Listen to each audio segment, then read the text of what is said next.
Meus amigos e minhas amigas de todo o Brasil, meu nome é Abacuque Wellington Sodré, sou professor de Direito Constitucional, de Direitos Humanos e de Teoria Geral do Direito, no Damás Educacional. Ministro também aulas nos cursos de extensão de Advocacia Civil com o professor Paulo Peixoto.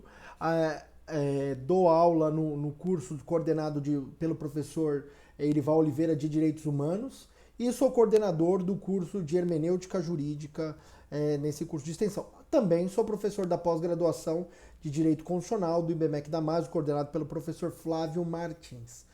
Eu queria falar com vocês hoje sobre um tema processual. As minhas competências são, então, para estudar a teoria do direito, a teoria da Constituição, os direitos fundamentais e também as ferramentas processuais. Então, minhas competências são atinentes ali à análise do processo civil e do processo constitucional, juntamente com a teoria da Constituição. E hoje eu quero trazer uma análise sobre uma medida judicial específica, a ação rescisória, aquela ação que visa flexibilizar, então, ou relativizar a coisa julgada material. Lembrando que a coisa julgada material, ela é um bem jurídico, juntamente com o direito adquirido e com o ato jurídico perfeito, prevista na Constituição Federal, no artigo 5º, inciso 36, o qual visa tutelar, então, a estabilização das relações jurídicas, em via de consequência, realizar ali o mandado de otimização presente no princípio da segurança jurídica. Então, a segurança jurídica, ela se encontra ali fragmentada em três bens, então, direito adquirido, ato jurídico perfeito e coisa julgada. Coisa julgada material é quando diz respeito, ela não é quando, não, diz respeito ao fato de existir uma decisão judicial transitado em julgado, ou seja, uma decisão que não cabe mais nenhuma espécie de recurso. Então, decisão que não cabe mais nenhuma espécie de recurso é uma decisão transitada em julgado que materializa a coisa julgada material. Ok? A ação rescisória é um mecanismo processual que visa desconstituir todas as vezes que a decisão se encontrar viciada. Então, todas as vezes que a decisão que transitou em julgado tiver um vício e esse vício for insanável, esse vício contaminar o direito, será possível, então, a uma das partes, a algum interessado ou ao Ministério Público propor a ação rescisória. Lembrando que a ação rescisória é uma ação de competência dos tribunais, em regra, então, aquele tribunal que é competente para julgar a apelação, ele seria o competente para analisar, em regra, a ação rescisória, caso a sentença tenha transitado em julgado. Caso não seja a sentença que tenha transitado em julgado, então, será a competência do tribunal que deu a última decisão de mérito. O que é a última decisão de mérito? É aquele que analisou o mérito. Se foi aquele órgão que julgou a apelação, então a apelação vai ser o Tribunal Regional Federal ou o Tribunal de Justiça que vai ser o competente para processar e analisar a ação rescisória.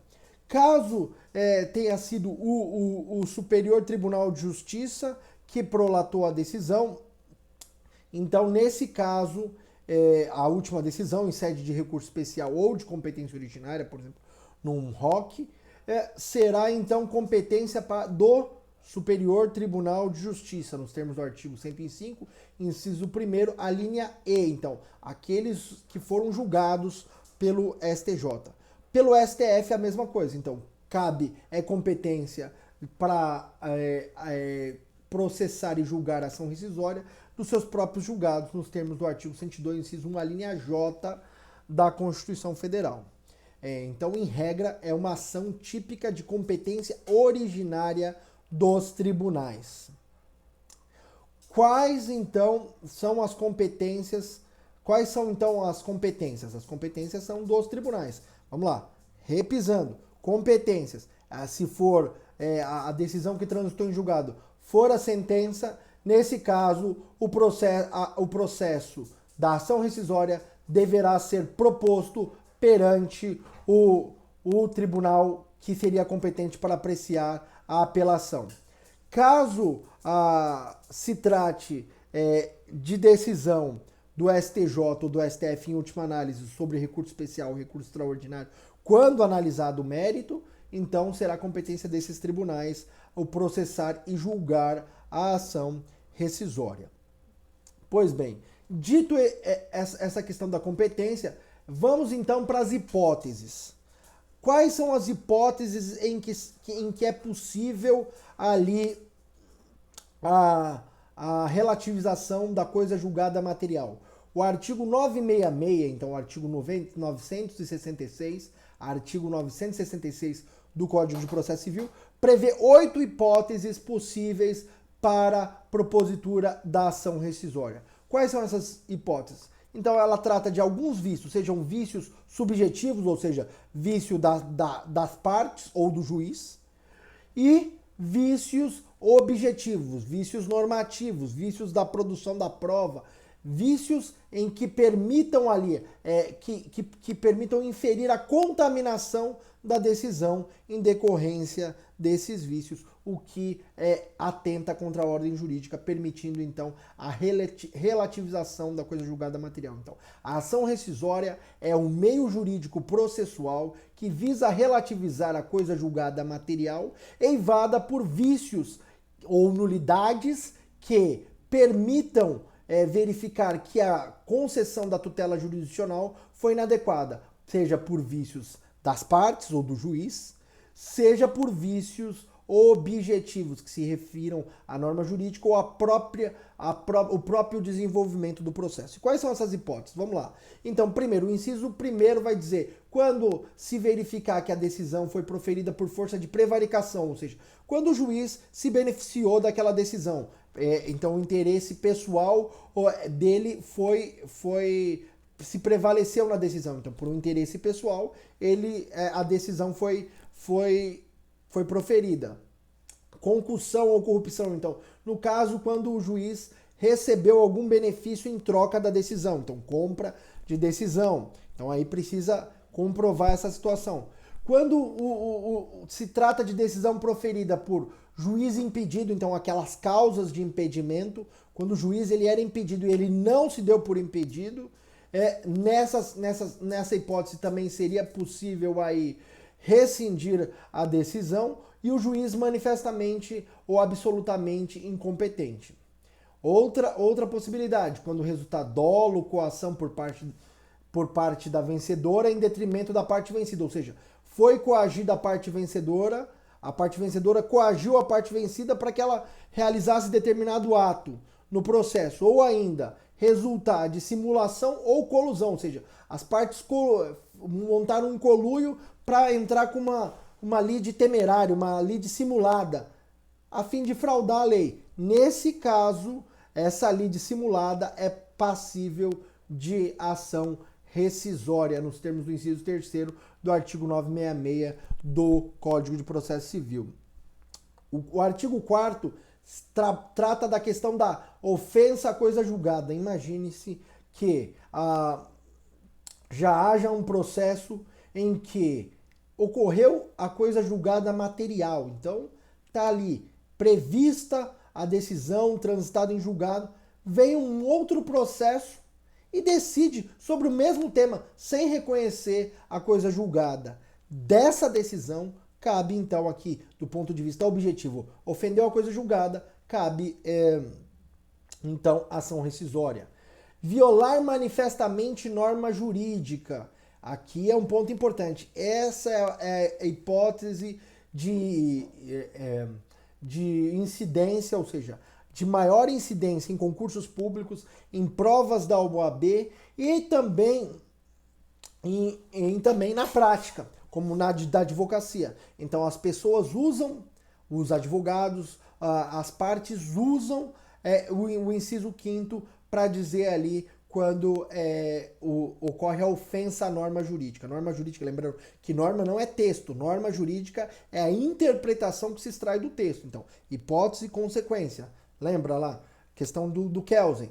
Então, norma jurídica é a extração da interpretação do texto em que eu tenho uma hipótese e uma consequência. Então, quando a decisão ofende essa hipótese e consequência extraída dos textos jurídicos, então se tem ali uma ofensa à norma jurídica. Outra hipótese, fundada em prova cuja falsidade tenha sido apurada em processo criminal, ou que venha a ser demonstrada na própria ação rescisória. Então, se a prova que fundou a decisão, que fundamentou a decisão rescindenda, ou seja, a decisão que vai ser objeto de rescisão, nesse caso seria possível, seja aquela comprovada por processo criminal ou aquela que se manifeste, que seja comprovada na ação rescisória que a prova era falsa, é caso de ação rescisória. Pois bem, então já falamos 6 hipóteses. A 7ª hipótese é aquela em que, após o trânsito em julgado, o autor obtém prova nova, ou seja, fundada em prova nova, que ele ignorava, ou seja, que não é uma prova que ele podia ter tido. É uma prova que ele ignorava ou que não pôde fazer uso na época para assegurar um pronunciamento favorável. Então, não teve acesso a essa prova. A prova é nova. Não pode ser uma prova antiga. Tem que ser uma prova que ele teve acesso agora.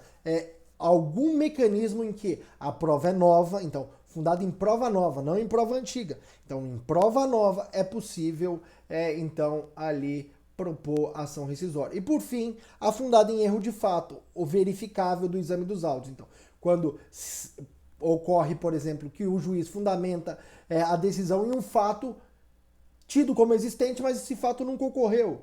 Ou se ele ocorreu de outra forma. Então, ou o juiz decide, o relator, o tribunal decide o processo com relação a uma prova que nunca foi juntada no processo.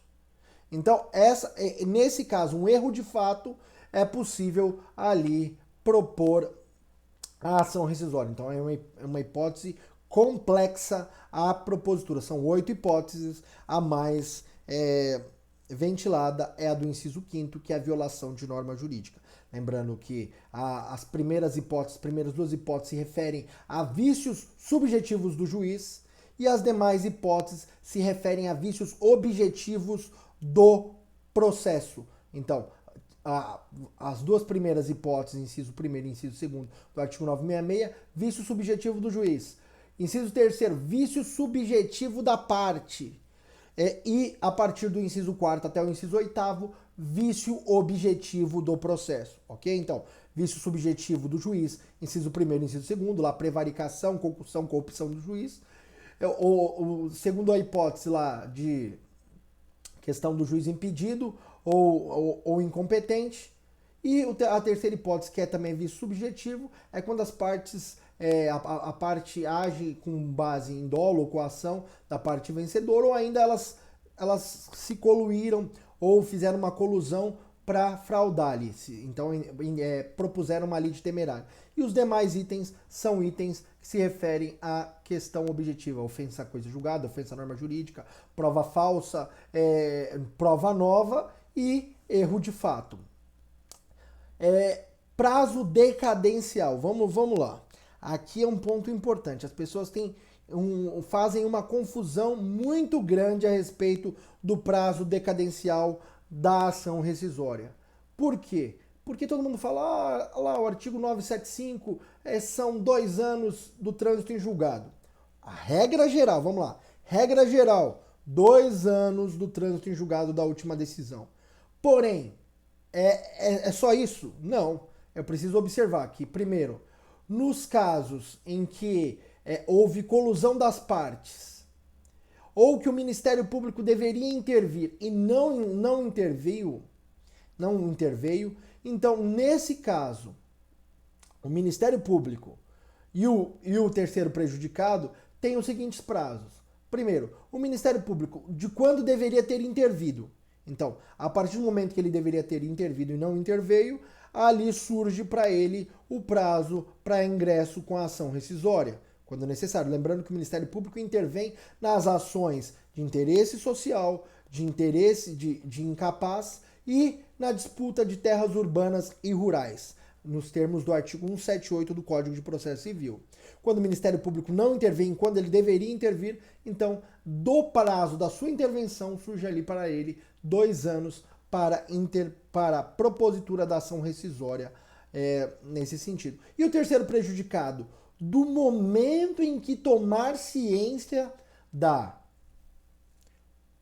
colusão ou da fraude, da simulação. Então, é 2 anos do momento que ele toma ciência, não é do trânsito em julgado. Aqui, então, o terceiro prejudicado, quando se trata de simulação ou colusão, a partir do momento em que ele toma ciência desse ato. E no caso de prova nova, aqui é muito importante. Lá abriu o artigo 975. No caso de prova nova, o prazo é de 5 anos. Então, 5 anos do trânsito em julgado, a parte pode apresentar uma prova nova. Então, vamos lá. Vamos abrir o nosso artigo aqui, o nosso artigo 975. É sempre importante abrir aqui. Então, vamos abrir conosco o artigo 975 do CPC. 975. Então, tá ali, ó. Parágrafo 2º do artigo 975. Se fundada a ação no inciso 7º do artigo 966, o termo inicial do prazo será da data da descoberta da prova nova, observado o prazo máximo de 5 anos contado do trânsito em julgado da última decisão proferida. Então aqui o código deu ali uma preferência à descoberta de prova nova, porque o objetivo é o devido processo legal substantivo, ou seja, a garantia e a proteção dos direitos fundamentais subjetivos.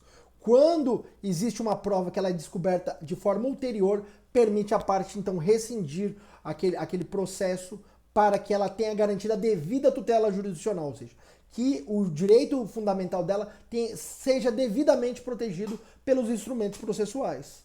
Porque se a parte não tem prova, lembrando que a regra geral do artigo 373, inciso 1º do Código de Processo Civil é que o autor tem que provar. Se o autor não tem condições de provar, de certa forma, ele pode ter o direito, mas sem a devida prova, ele não vai ter a tutela jurisdicional adequada, ou seja, suas expectativas normativas não vão se prolongar no tempo por meio do processo.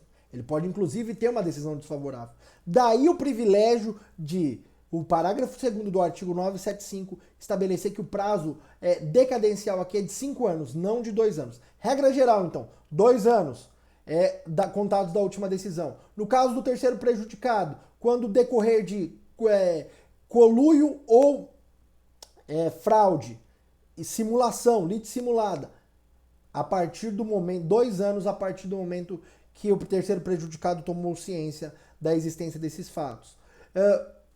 No caso de prova nova, 5 anos a partir da última decisão de mérito. Então, é preciso terem em mente tais regras acerca do prazo decadencial da ação rescisória. Pois bem, vamos lá.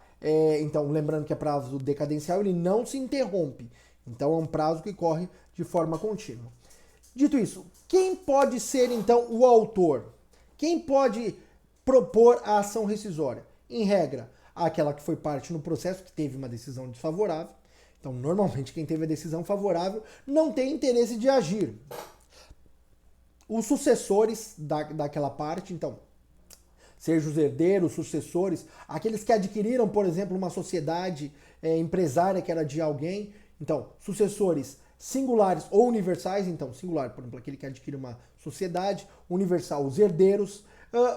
Terceiro interessado, então pode ser um terceiro prejudicado ou mesmo um terceiro interessado que tenha interesse no processo, ou seja, aquele que vai sofrer os resultados desse processo de forma indireta, e o Ministério Público quando tem que intervir, nos termos do artigo 967, combinado com o 78 do Código de Processo Civil. Então, quer saber quem são legitimados? Artigo 967 do Código de Processo Civil. E, por fim, aquele que deveria ser ouvido no processo e tinha que intervir, mas não interveio.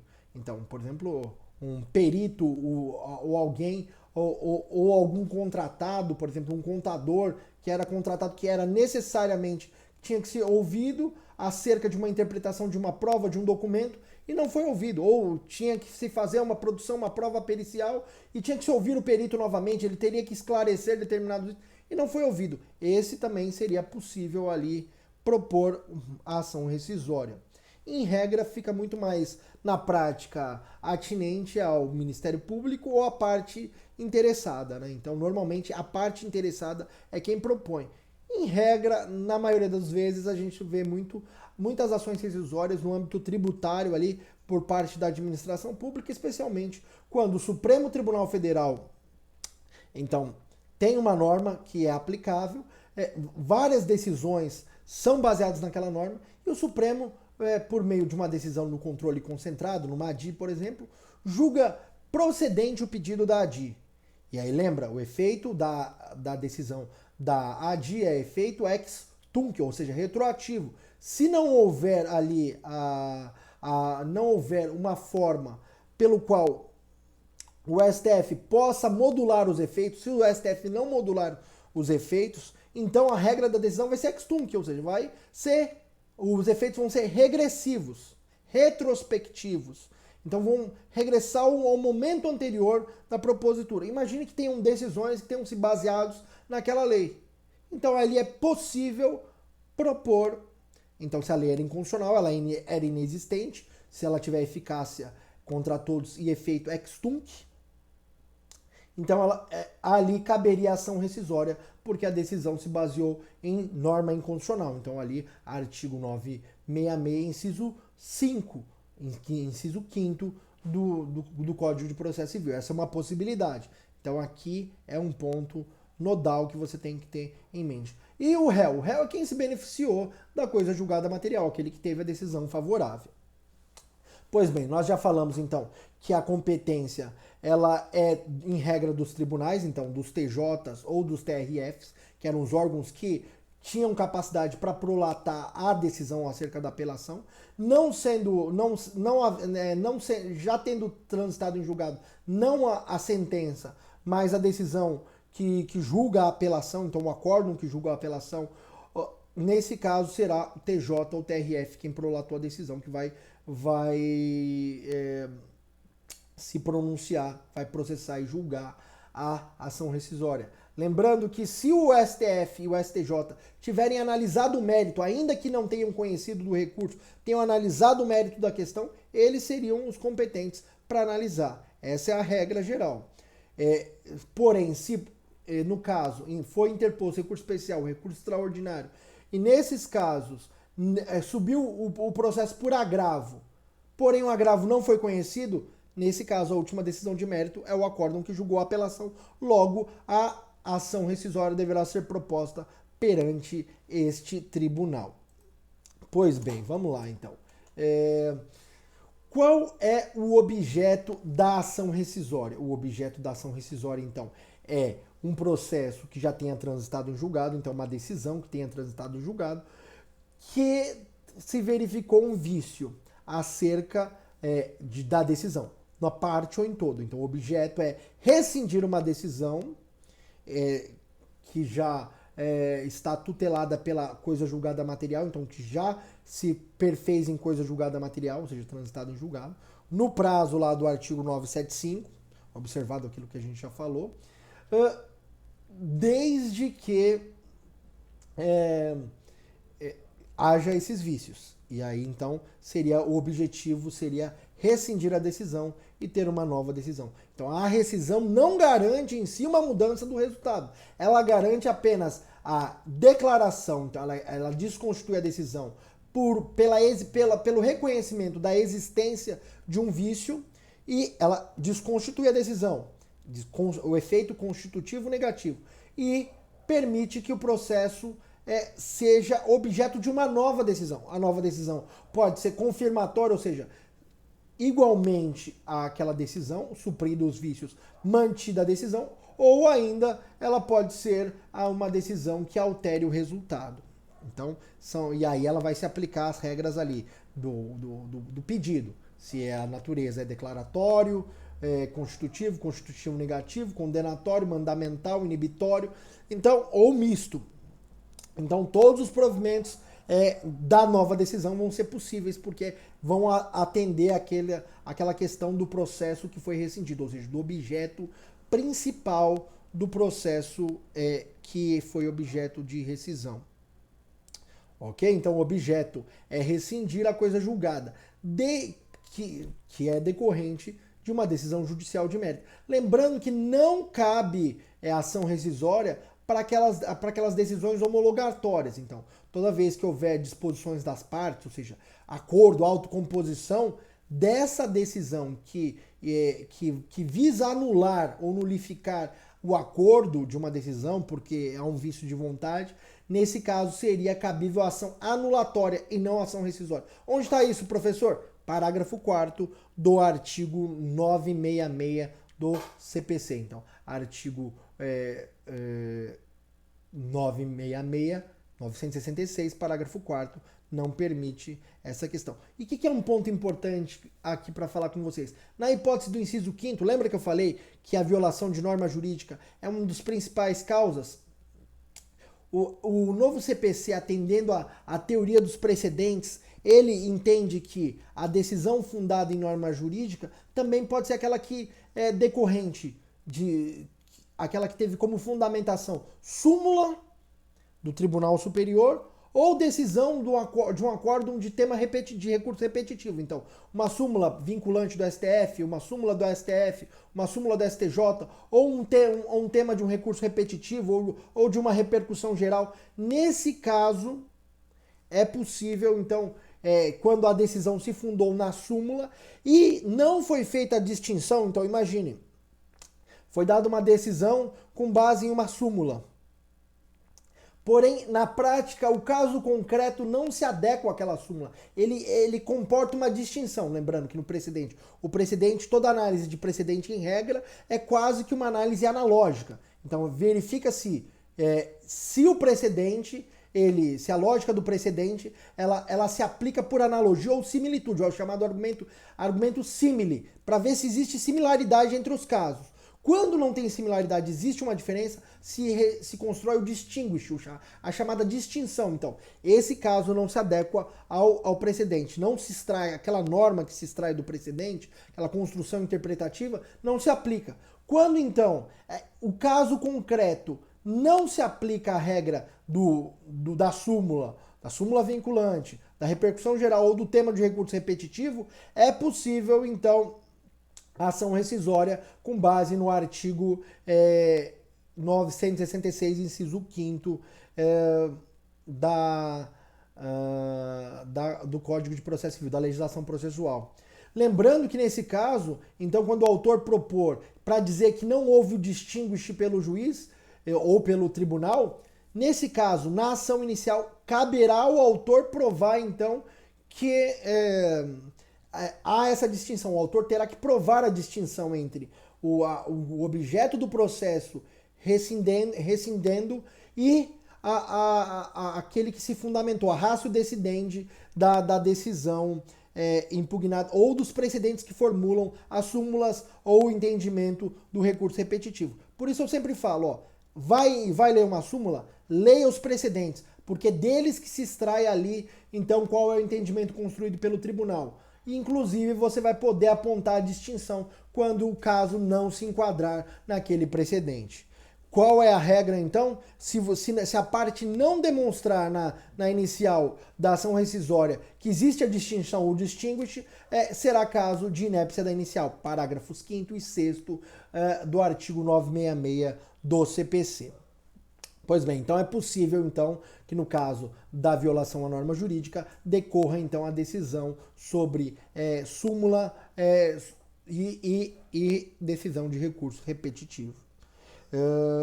Isso nós já falamos. Então, e qual que é o padrão da inicial? O padrão da inicial é artigo 319 do CPC, regra geral lá, inicial é o padrão. Mas existem dois aspectos específicos que precisam constar dessa inicial. Artigo 968 do CPC. Então, dois aspectos que precisam constar da petição inicial diversa daquela do rito comum, da regra geral do rito comum do artigo 319. Quais são esses requisitos? Então, são dois. Primeiro, pedido de rescisão da decisão e novo julgamento. Então, não basta só pedir que seja julgada procedente, ou que seja julgado procedente o pedido rescisório, ou seja, o efeito constitutivo negativo para desconstituir a decisão, mas é preciso pedir uma nova decisão. Então, que o tribunal prolate nova decisão, substituindo aquela anterior. Então esse é um requisito, e o outro é o depósito de 5% sobre o valor da causa, o qual vai ser revertido em multa e entregue à parte contrária caso o processo seja julgado por unanimidade improcedente ou inadmissível por unanimidade. Nesse caso, então, essa multa de 5% será revertida para a parte contrária. Então, necessidade do depósito de 5% sob pena de inércia. Quando não é cabível esse depósito? Para as pessoas que são beneficiárias de justiça gratuita, para os entes federativos, então União, Estados, Municípios e Distrito Federal, para as autarquias e fundações de direito público, para o Ministério Público e para a Defensoria Pública. Cabe tutela de urgência? Cabe tutela de urgência. Então, no caso, imagine-se que transitou em julgado, porém ainda não se instaurou o cumprimento de sentença, inclusive há disposição expressa, no sentido de que, caso seja concedida a tutela de urgência, é possível suspender a fase de execução ou cumprimento de sentença do processo que transitou em julgado. Caso já tenha se exaurido, aí não vai caber, né? Então, o objetivo da tutela de urgência, a tutela provisória, seja tutela de urgência ou tutela de evidência, então o artigo 300 ou artigo 311, será ali mais para suspensão da decisão. E o processo, ele é um processo quase que de rito comum, mas um processo mais célere. Então, tem contestação? Sim, tem. Prazo, 15 dias, artigo 970. O tribunal vai intimar a parte contrária para que ela se manifeste acerca da ação rescisória. Se tiver necessidade de dilação probatória, o que vai acontecer? Quem vai fazer isso? Vai ser feito em primeira instância, o juiz de primeira instância. O tribunal não produz prova, então vai ser remetido para a primeira instância no prazo de 1 a 3 meses para a realização do ato. Então, realizou o ato, devolve para o tribunal. As partes apresentam, então, as provas, né? Então, lembrando do ônus da prova lá do autor, então o que incumbe ao autor é o fato constitutivo do seu direito. Aqui o fato constitutivo da necessidade da rescisão, né? Uma das hipóteses do artigo 966, e o réu vai impedir os fatos impeditivos, modificativos e extintivos da pretensão do autor. E especialmente a ideia de que a decisão deve ser mantida em decorrência da sua conformidade com o direito vigente. Essa vai ser a posição do réu. O autor vai dizer, não, existe um vício insanável, o que ofende, então, ao primado do devido processo substantivo, ou seja, da garantia e proteção do direito fundamental, que exige uma nova decisão, que exige a relativização da coisa julgada e a prolação de uma nova decisão. A sentença. A sentença ela vai ter duas naturezas, então, em duas partes. Primeiro, vai ter a sentença rescisória, então, aquela que vai analisar a causa de pedir rescindenda, ou seja, aquela que vai analisar se a decisão merece ser rescindida, se ela atende uma das hipóteses do artigo 966, e superada essa hipótese, se for julgada procedente, então ali vai ter o efeito constitutivo negativo, ou seja, desconstitui a decisão, e uma nova decisão, que aí vai ter os provimentos de acordo com o pedido principal, seja ele declaratório, constitutivo, mandamental, constitutivo negativo, condenatório, inibitório ou misto. Então, essas são assim as consequências da decisão. Lembrando que se aplica o artigo 332, então, quando a ação rescisória foi intentada contra a súmula vinculante, contra a súmula do STJ, ou entendimento dos recursos repetitivos, súmula vinculante, súmula de repercussão geral, é caso, então, de improcedência liminar, no caso do artigo 332 do CPC. Então, pessoal, essas eram algumas dicas que eu tinha para falar para vocês. Lembrando que na ação rescisória também se aplica o regime dos honorários advocatícios do artigo 85 do Código de Processo Civil. Essas eram as dicas que eu tinha para tratar com vocês acerca da ação rescisória. Espero que gostem e estou à disposição aí para eventuais dúvidas. Qualquer questão é só chamar. Mandam-se, então, se você gostou desse vídeo, deixe o seu joinha, se inscreve no canal e faça o seu comentário ou sua questão, e eu vou respondê-lo o mais breve possível. Um forte abraço aos amigos e bons estudos!